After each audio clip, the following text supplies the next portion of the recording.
When evil vanishes without a trace. Mysteries that terrorize generations. Imagine waking up one day to discover that someone you know has simply vanished from the face of the earth. There are no signs of struggle, no clues, no explanations. It's as if this person never existed. Now imagine this happening not once, but hundreds of times, leaving entire families in despair and investigators completely lost. Today we're going to explore some of the most disturbing cases in criminal history, those where evil not only acts but disappears without leaving traces, as if it were a supernatural force operating in our world. These are not common crimes that were solved years later. These are mysteries that continue to torment investigators, families, and entire communities for decades, sometimes for more than a century. Prepare to learn about cases that defy all logic, where criminals seem to have mastered the art of becoming invisible, leaving only terror, confusion, and unanswered questions. But before we dive into this abyss of unsolved mysteries, if you're interested in real cases that challenge conventional explanations, subscribe to the channel and activate notifications so you don't miss any episode of this series about humanity's greatest criminal enigmas. We begin our journey in Victorian London of 1888, where a series of brutal murders terrorized the Whitechapel district and created the archetype of the modern serial killer. Jack the Ripper wasn't just a murderer. He was a phantom operating in the foggy shadows of one of the world's largest cities, killing with surgical precision and then vanishing as if he had never existed. Between August and November 1888, at least 5 women were found horribly dead in the dark streets of Whitechapel. But these weren't just murders. They were demonstrations of calculated cruelty that suggested medical or anatomical knowledge. The victims had their throats cut and bodies mutilated with precision that indicated experience with surgical instruments. What made Jack truly terrifying wasn't just the brutality of his crimes, but his supernatural ability to operate in one of London's most densely populated and watched areas without ever being seen, captured, or even identified. He attacked in dark alleys, but always managed to escape before any patrol or passerby arrived at the scene. It was as if he knew every shadow, every escape route, every police movement. The letters sent to the press and police, supposedly by the killer himself, added a layer of psychological terror to the case. They showed a mind that not only killed but delighted in the fear it spread throughout the city. "I am down on whores, and I shan't quit ripping them till I do get buckled," said one of the most famous missives, signed as Jack the Ripper. More than 130 years later, despite hundreds of theories, modern investigations with advanced technology, and suspects ranging from respected doctors to members of the royal family, Jack remains a shadow. He achieved what no criminal before him had accomplished, becoming immortal through mystery. His real identity died with him, but his terror lives forever. On December 24th, 1945, Christmas Eve transformed into the worst imaginable nightmare for the Sodder family in Fayetteville, West Virginia. A house caught fire in the middle of the night, and when the flames were extinguished, 5 family children had simply vanished. But this wasn't just a tragic fire. It was the beginning of a mystery that would challenge investigators for decades. George and Jenny Sodder managed to escape the burning house along with 4 of their 10 children. But Maurice, 14, Martha, 12, Louis, 9, Jenny, 8, and Betty, 5, were supposedly sleeping on the upper floor when the fire started. The strange thing is that when firefighters finally managed to search through the debris, they found no trace of the 5 children's bodies. What transformed a family tragedy into a dark mystery were the impossible circumstances surrounding that night.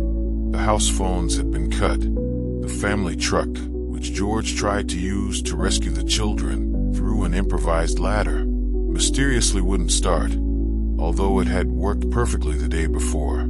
The ladder that was leaning against the house had disappeared. And more disturbing still, several people reported seeing the 5 children in a strange car passing by the property shortly before the fire began. George Sodder, an Italian immigrant, had received threats for his political opinions critical of Mussolini's regime. Weeks before the fire, a man had appeared at his house demanding that he stop criticizing the Italian government, ending the conversation with the sinister words, "Your children are going to pay for this." Coincidence? The Sodder family never believed it. For decades, the Sodders received mysterious clues. Photos sent by mail showing a young man who could be Louis, now an adult. Phone calls from people claiming to have seen the children in distant orphanages. Each clue led to dead ends, but kept alive the torturous hope that the children might be alive somewhere. The Sodder case became a family obsession that passed from generation to generation. They never accepted that the children died in the fire, especially since experts confirmed that a normal house fire wouldn't be hot enough to completely incinerate 5 bodies without leaving traces. To this day, the mystery remains unsolved, and the 5 Sodder children remain missing in time. Between 1968 and 1969, the San Francisco Bay Area was terrorized by a killer who not only murdered, but turned each crime into a macabre psychological game with police and the public. The Zodiac Killer wasn't content with just killing. He wanted to be remembered. He wanted the world to know that he was smarter than all the investigators trying to capture him. The Zodiac began his terror campaign in December 1968, killing a young couple in Vallejo, California. But it was after his second attack in July 1969 that he truly revealed himself. Phone calls to police where he claimed responsibility for the murders, followed by letters sent to local newspapers, established a pattern that would make him one of the most fascinating and frustrating criminals in history. The Zodiac's letters were masterpieces of psychological manipulation. They contained details of the crimes that only the killer could know, proving their authenticity. But even more sinister were the cryptographic codes he included, challenging the public to decipher them with the promise that they would reveal his identity. "I like killing people because it is so much fun," said one of his decoded messages. "It's more fun than killing wild game in the forest, because man is the most dangerous animal of all." What made the Zodiac truly terrifying was his apparent omnipresence. He attacked in different locations, with different methods, always managing to escape without leaving sufficient evidence for identification. When he killed a taxi driver in San Francisco in October 1969, several people saw him, but descriptions varied drastically. It was as if he could alter his appearance at will. The symbol that gave the killer his name, a circle with a cross superimposed, began appearing in his letters and was supposedly seen at some crime scenes. This simple but sinister symbol became a trademark that terrorized anyone who found it scribbled in public places throughout California. After 1969, the Zodiac continued sending letters sporadically until 1974, some claiming responsibility for additional murders, increasing his victim count to 37. But then, as mysteriously as he began, he stopped completely. No letters, no confirmed crimes, no signs of life. It was as if he had simply decided to stop existing. Decades of investigation produced hundreds of suspects, from mailmen to teachers, but no definitive identification. In 2020, one of his most complex codes was finally deciphered by amateur cryptographers, but it revealed only more taunts, not his identity. The Zodiac achieved something extraordinary, becoming immortal by remaining eternally unknown. In the bucolic hills of Tuscany, between 1968 and 1985, a dark predator hunted young couples with precision and coldness that transformed one of the world's most romantic regions into a nightmare scenario. The Monster of Florence wasn't just a serial killer.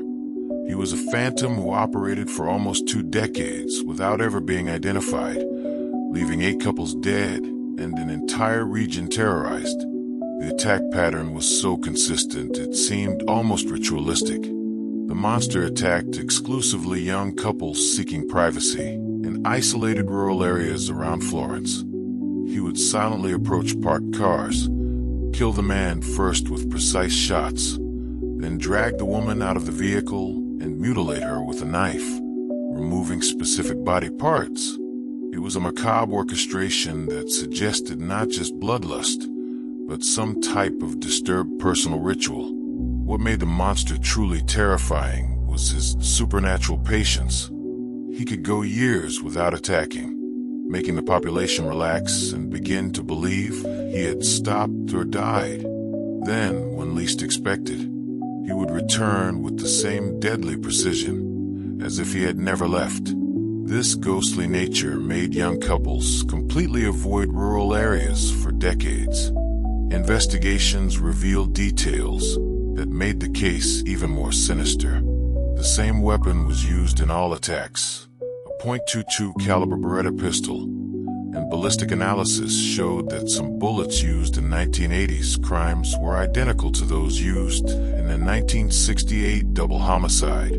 This meant the monster had kept ammunition for more than a decade, meticulously planning his future attacks. In 1985, the monster sent a macabre letter to the prosecutor responsible for the case, along with a piece of breast removed from his last victim. The letter, written in archaic Italian, showed an educated but deeply disturbed mind. After this last act of provocation, the monster disappeared completely, as if he had decided his work was finished. Dozens of suspects were investigated over the years, including doctors, local farmers, and even prominent figures in Florentine society. Several people were arrested and later released for lack of conclusive evidence. Theories about satanic cults, conspiracies involving local elite, and even international connections emerged, but were never proven. The Monster of Florence remains one of Europe's greatest criminal mysteries. He managed to operate in modern Italy, with all available police resources, for almost 2 decades, and then simply disappeared without leaving traces of his true identity. Like Jack the Ripper a century before, he became more legend than man, more myth than reality. Between 2001 and 2012, a predator operated silently throughout the entire United States territory, committing crimes so meticulously planned that most were never connected to each other during his active criminal life. Israel Keyes wasn't just a serial killer. He was a modern phantom who used technology, geography, and extreme patience to become almost undetectable. Keyes revolutionized serial crime by eliminating the patterns that traditionally helped investigators connect cases. He had no specific victim type, didn't operate in a limited geographical area, and didn't follow recognizable rituals. Instead, he traveled thousands of miles between crimes, sometimes waiting years between attacks, and chose completely random victims based only on opportunity. Keyes' method was frighteningly efficient. He created kill kits, murder tool sets that included weapons, restraint materials, and equipment for body disposal, which he hid in remote locations across the country. When he decided it was time to kill, he would travel to one of these locations, retrieve his kit, and then look for a victim of opportunity. After the crime, he would dispose of all evidence and return to his normal life. For more than a decade, Keyes maintained a perfect facade of normalcy. He owned a construction company in Alaska, had a long-term girlfriend and a daughter he adored. Neighbors and clients described him as hardworking, reliable, and kind.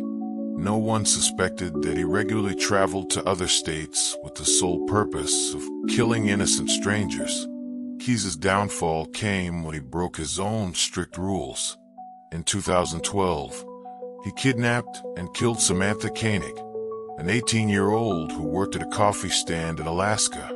Because it was close to his home, the crime was quickly connected to him through surveillance and forensic evidence. When arrested, Keyes initially maintained complete silence. During months of interrogation, Keyes gradually revealed the frightening extent of his crimes. He admitted to at least 11 murders in various states, but hinted that the real number was much higher. He described how he planned crimes years in advance, how he chose remote locations to hide evidence, and how he managed to operate without detection for so long. Before he could reveal all his secrets, Israel Keyes committed suicide in his cell in December 2012, taking with him the complete truth about his crimes. Investigators believe he may have been responsible for dozens of unsolved murders throughout the country.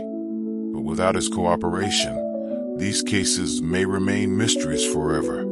Between 1976 and 1986, California was haunted by a predator who seemed to have supernatural abilities to invade homes, attack victims, and disappear without leaving usable traces.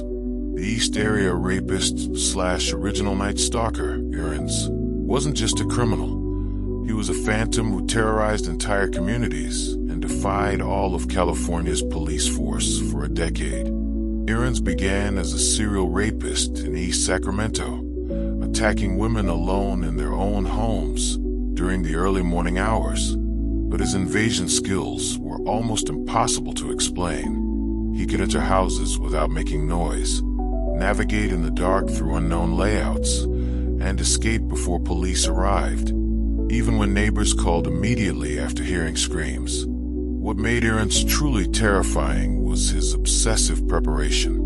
Later investigations revealed that he studied his victims for weeks before attacking, sometimes invading homes multiple times, just to explore and leave evidence of his presence as a form of psychological terror. He knew work schedules, family routines, house layouts, and even where families kept their weapons.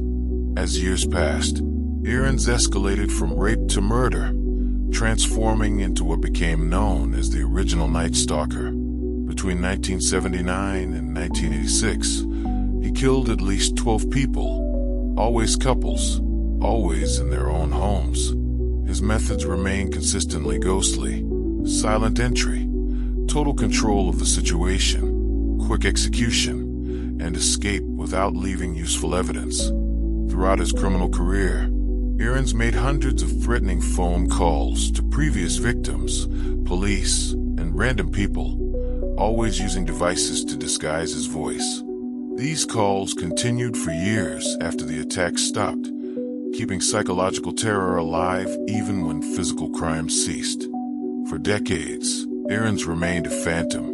Hundreds of investigators worked the case. Dozens of suspects were investigated, and advanced forensic technology was applied to collected evidence. Nothing led to positive identification. It was as if he had simply dissolved into California's general population. In 2018, through genetic genealogy, a technology that didn't even exist when EARONS was active, he was finally identified as Joseph James D'Angelo, a former police officer who had retired to a quiet suburban life. For more than 30 years, he had lived as a normal grandfather while investigators desperately searched for clues about his identity. The phantom finally had a face, but only because science finally caught up to his ability to hide. Behind each of these unsolved cases exists a human tragedy that goes far beyond the original crimes.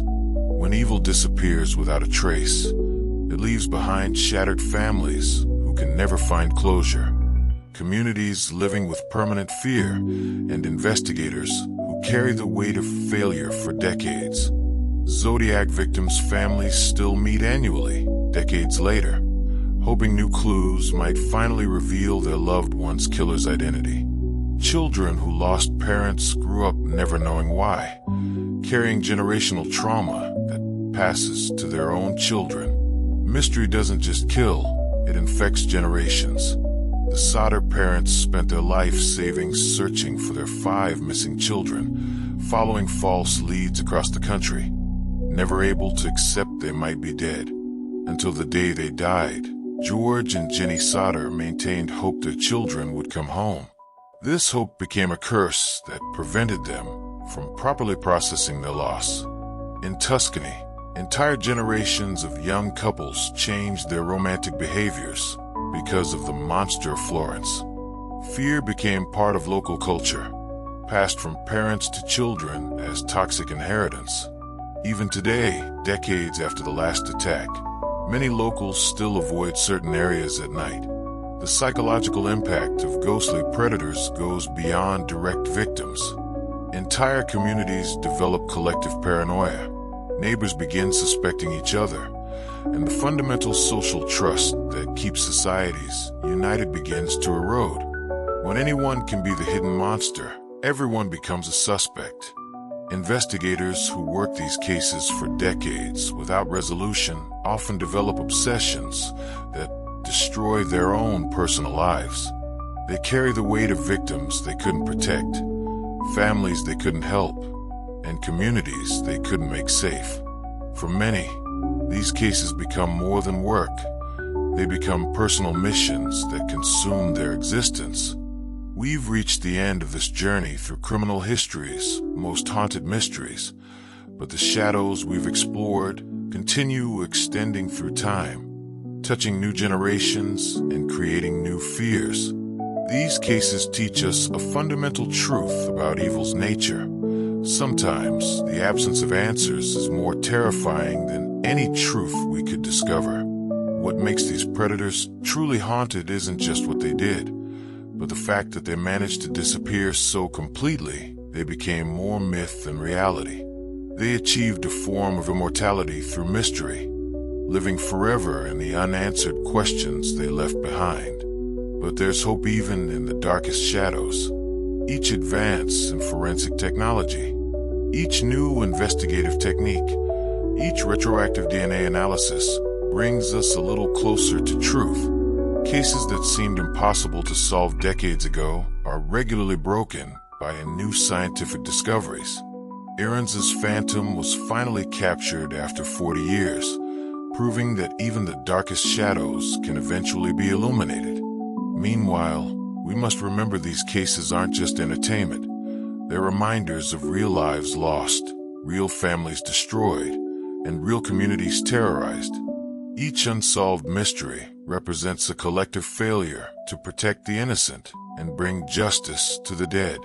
If you were fascinated by these mysteries that defy explanation, don't miss the next episodes of this series, where we'll explore even more bizarre cases, conspiracy theories that may contain grains of truth, and evidence suggesting some mysteries may be even stranger than we imagine. Subscribe to the channel, activate notifications, and leave a like if this content made you question what we really know about the evil that walks among us. In the comments, tell me which of these cases you found most disturbing and what other unsolved mysteries you'd like to see explored. Remember, in a world where evil can disappear without a trace, our vigilance and our memory are the only weapons we have against the shadows.